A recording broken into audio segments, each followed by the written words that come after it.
धर्म गुरुओं का बहुत बड़ा रोल हो जाता है ना, यहाँ पर बहुत बड़ा रोल आप लोगों का इसलिए हो जाता है। ये फर्क अगर इस खाई को अगर इसे फैलाया जा रहा है तो पाटने की जिम्मेदारी किसकी? पवन तय संकट हरन मंगल मूर्ति रूप, राम लखन सीता सहित हृदय बसहूँ सुरभूप, सियावर रामचंद्र की जय, पवन सुत हनुमान की जय। बात देखिए बड़ी स्पष्ट है। जब हम आपको भी ये फ्लाइट में सफ़र करते हैं या मेट्रो में भी जाते हैं तो उसमें लिखता है कि किसी भी डिवाइस का प्रयोग करते हुए ईयरफोन का प्रयोग करें ताकि आपका जो को पैसेंजर है उसको कोई असुविधा ना हो। लेकिन जिस प्रकार से इस शहर के अंदर फज्र की नमाज से जो सुबह 4 बजे होती है और रात की जो नमाज जो 8 बजे के आसपास होती है, उसमें पूरे शहर को पूरे इतने बड़े बड़े भोंपू, इतने बड़े बड़े लाउड स्पीकर लेके उनको अननेसेसरी डिस्टर्ब करना, तंग करना किसी भी रूप में धर्म तो नहीं हो सकता। ये देखिए है क्या, पिछले 1876 के अंदर जो है लाउड स्पीकर बना। नमाज तो और अजान तो उससे पहले भी होती है। ये इसका मतलब क्या 1876 से पहले जब लाउड स्पीकर नहीं बना था तब नमाज नहीं होती थी, तब क्या अजान नहीं होती थी? होती थी। लेकिन क्योंकि इन्हें भारतवर्ष के अंदर अपना आधिपत्य दिखा, इससे पहले तो सड़कों पर ऐसे हनुमान चालीसा भी नहीं होती थी। सुनिए पहली एक चीज आपको फर्क समझनी होगी। हिंदू इस देश का मूल निवासी है और बाकी जो मुसलमान बने हैं कोई 100 कोई 50। मुस्लिम मूल निवासी नहीं है। नहीं, मुस्लिम निवासी है, मूल निवासी नहीं। मुस्लिम मूल निवासी नहीं। हिंदू देखिए ये तो आप जो हमारे देश के पहले प्रधानमंत्री थे जवाहरलाल नेहरू, इन्होंने पुस्तक जो लिखी है डिस्कवरी ऑफ इंडिया, उसमें पढ़ लीजिए। उसमें लिखा है हिंदू इस देश में मूल निवासी है। तो मैं तो उन्हीं का संदर्भ दे रहा हूँ।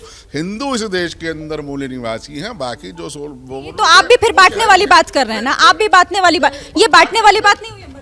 देखिए यहाँ पर अगर हम मूल निवासी की बात करें तो जो भारत के मुसलमान हैं ज़्यादातर तो यहीं इसी देश के हैं और यहीं से उन्होंने अपने धर्म को परिवर्तन किया है। तो वो भी भारत के मूल निवासी और सारे तो अरब से या कहीं और से नहीं आए थे।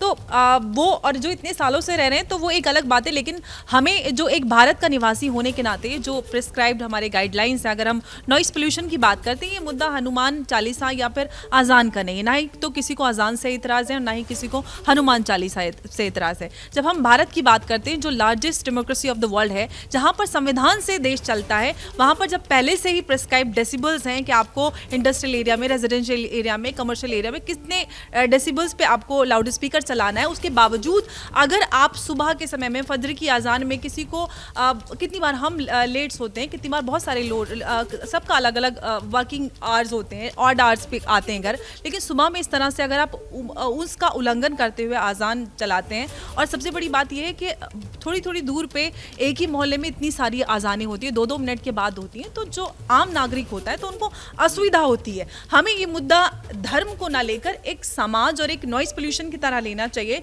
ये एक मुद्दा वाकई में है और हम सबको एक as rational citizen of India इस चीज़ को टैकल करना चाहिए। इस पर राजनीति करने की तो बिल्कुल भी ज़रूरत नहीं है। तस्लीम रहमानी, ये क्यों नहीं, ये आपसी सहमति से क्यों नहीं संभव?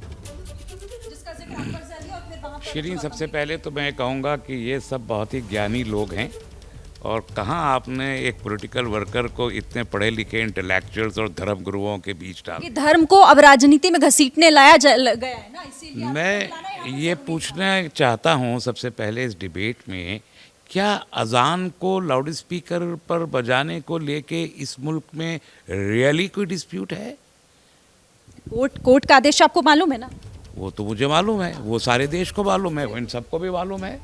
क्या किसी ऑर्गेनाइजेशन ने कहा कि हम नहीं मानेंगे? मुझे उसका नाम बताइए, एक का नाम बताइए। और अगर नहीं कहा तो फिर कंट्रोवर्सी किस बात की?